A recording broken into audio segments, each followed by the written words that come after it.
McCosker here from DAF, Department of Ag and Fisheries in Queensland again, going for a quick tour through minimising nutrient loss from farms.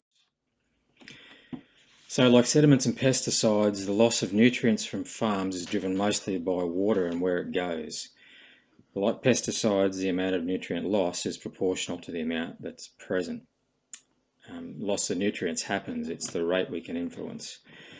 In cropping systems, the things that we can do are to do everything possible in the farming system to maximise yield while trying to minimise surplus nutrient application. The other really important driver of loss in some systems is irrigation volumes higher than crop requirements, which move nutrients away from the crop. In grazing systems, we need to focus on keeping land in good condition, minimising runoff and erosion. We want the system to capture as much rainfall as possible and use it for growing grass. Aaron's touched on this, so I won't go into it too much. Speaking really broadly, DIN is usually associated with coastal farming systems where there's a combination of high rainfall and mostly permeable soils. The particulate nitrogen is generally associated with grazing land use, but cropping land also makes a significant contribution, especially where erosion rates are high and soil fertility is also relatively high. So, for example, the Fitzroy and the Burnett Mary. It's pretty well studied that the best predictor of nutrient loss is how much nutrient exists over and above what the crop needs, particularly for nitrogen. So with that in mind, you'd think that we should be able to work out what the crop needs and then make sure that the right amount of nutrients are available. However, it's complicated by the fact that crop demand varies over time, but our ability to actually apply nutrients is pretty limited. For example, a tractor can only get into a sorghum crop or a cotton or cane or whatever crop for a pretty limited time early in the crop's life, so we typically have to apply the nitrogen for the season in 1 or 2 applications early on, when there could be weeks or months before the crop really needs it. The other major complicating factor is that rainfall drives the crop result, whether it's too much rain or not enough. So unfortunately, we live in the most variable climate on Earth, and the rainfall forecasts are often not something you can count on for tactical crop management decisions. I mean, we do have to count on them, but sometimes what looked like a great idea yesterday can look not so great tomorrow. The table here summarises some values for total crop recovery of applied nitrogen fertiliser. So the values are from published research where the scientists were able to measure or estimate the amount of N recovered in the above ground plant parts, not just the grain or the lint or the sugar or, the fruit. The first 3 are from values from studies all over the world. The last 3 are from Australian studies. And the reason I'm bringing this up is that agronomists have a kind of rule of thumb that if all goes well, around half of the nitrogen we apply will end up in the crop, regardless of which crop we're talking about. It's a reasonably consistent kind of a rule of thumb. The cane values here look lower, I think, because it's grown in wet places, leaky environments, rather than because it's an inefficient user of N. In fact, it's a remarkable user of N, really, the biomass that we get from relatively small application amounts. So if around half the nitrogen ends up in the crop, what about the rest? And of the other half, studies typically report less than 5 or 10% is recovered in following crops. So the main takeaway here is that losses of nitrogen are an issue for agriculture everywhere, because we see relatively low to the layman nitrogen use efficiencies from no matter which crop. And that the soil tends to supply half, if not most, of the crop's N requirement. It's not all about the fertiliser we apply. So where does it go if we're only getting half of it into the crop? I'm focusing on nitrogen here. The remaining portion is attributed to one of several loss pathways, and I'm going to make some sweeping generalisations and move on. Volatilisation of urea and denitrification of nitrate result in gaseous losses. So denitrification in particular is usually the most significant loss. Denitrifying bacteria can be really effective at stripping nitrate out of water or the soil solution. And that's why we're seeing some excitement now about the prospects for denitrifying bioreactors and their ability to treat water if you can get them situated at the right part of the landscape. Leaching or drainage is often the dominant loss pathway in permeable soils. So runoff which is mineralised and particulate nitrogen that is carried away in surface runoff. It can be really significant sometimes in heavier, less permeable soils, particularly in big events, big loss events. The other one, of course, I've bolded there, soil erosion. Think about the erosion rates of surface soils from cropping lands and from grazing lands at times, and think about what that means in terms of the nutrients that are being lost.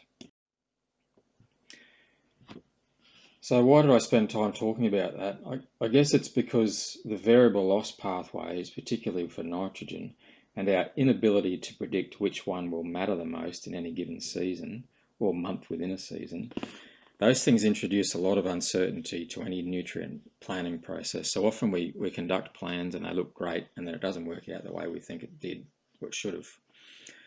So there's a temptation to think of fertiliser application as a simple nitrogen budget. It's true that it can be a pretty simple exercise, but those are not the majority of cases a lot of the time, particularly in the wettest of our production systems.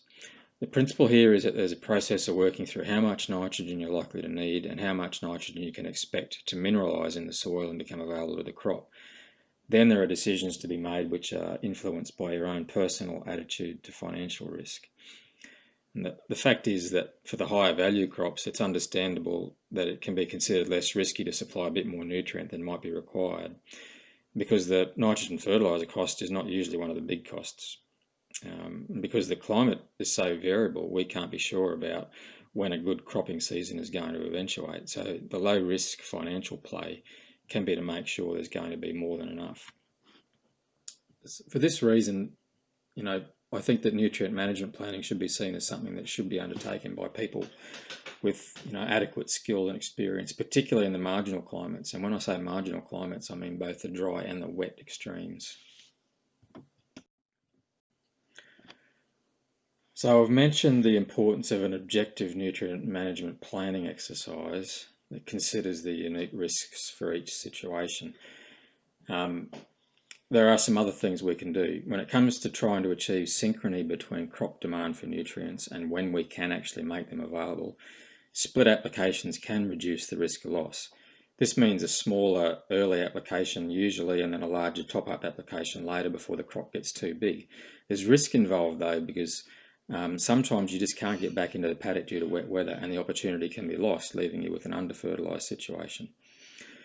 Fertigation, which is applying nutrients in irrigation water, can be effective too. It obviously works best in closed systems like drip or trickle irrigation, subsurface trickle, particularly where the irrigations are managed to replace daily crop water use, so there is a low risk of drainage losses, and there are plenty of good examples of that happening in Queensland now.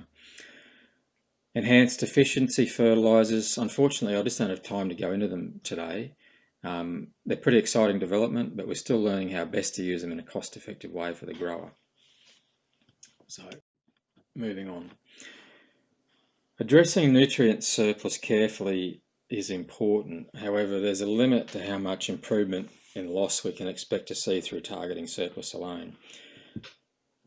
It's just as important to work on the things which are going to further improve nutrient use efficiency. So by that I mean the things that can be done to increase production. In many or maybe most situations, an experienced agronomist is going to be able to identify a number of actions which could improve yields and nutrient use efficiency. And anyone that's experimented with fertiliser trials in crops will tell you that a significant proportion of your experiments are lost because of confounding factors that totally override responsiveness to fertiliser. So the examples I've listed just there are, in a rough order of priority from my own perspective and experiences. So things like, is there an adequate plant population to optimise yield? How's the soil health? Is there too much tillage and compaction? Are we in a monoculture? Are there weeds or insect pests that are going to hold the crop back? Is my irrigation supply matched to the crop water requirements? So am I in line with water use efficiency benchmarks in terms of, what sort of yield you should expect to get from a megalitre of water? And importantly for grazing lands, are my land condition assessments indicating a condition state? And if not, then which pasture attributes are problematic? Is it the density of desirable perennials? Am I overrun with Indian couch? Or what are the aspects of the stock management that's in place here that would explain this, and that might be a thing for us to work on. So I'm done. I've used up my time. I'd just like to give a plug to a few really terrific resources for people. Australian Sugarcane Nutrition Manual is a really good comprehensive document that you should try and get hold of. And the SRA website's got a terrific set of field tools available on their 6 Easy Steps toolbox site. There's the Ag Risk Management tools available on the website there, armonline.com.au.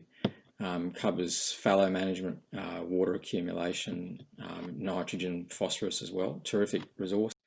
The other one that is an oldie but a goodie, it's been revised, is the good old nitrogen book, which applies more to the lower rainfall cropping systems away from the coast, but it's a terrific resource all the same. And I'm done.